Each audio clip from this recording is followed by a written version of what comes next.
ভুল হবে এটা স্বাভাবিক, কিন্তু ভুলের মধ্যেই থাকা যাবে না। আমাদেরকে তাওবা করতে হবে, আন্তরিক তাওবা। কি তাওবা ভাই? আন্তরিক তাওবা।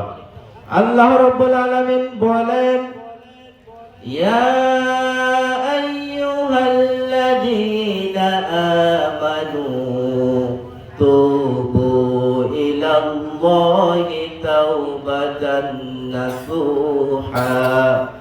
আল্লাহ রাব্বুল আলামিন বলেন, ইয়া আইয়ুহাল্লাযীনা আমানু, ও ইমানদারেরা, তোমরা যারা আমি আল্লাহ তাআলার উপর ঈমান এনেছো, তুবু, তোমরা তাওবা করো।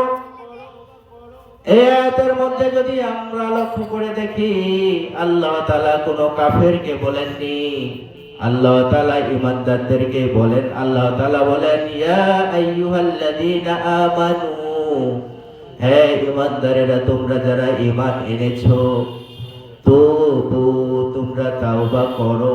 তার মানে আল্লাহ তাআলা ঈমানদারদেরকে তাওবা করার জন্য বলেছেন, ঠিক কিনা বলে? আমরা যদি মহান আল্লাহ তাআলাকে বলি মালিক,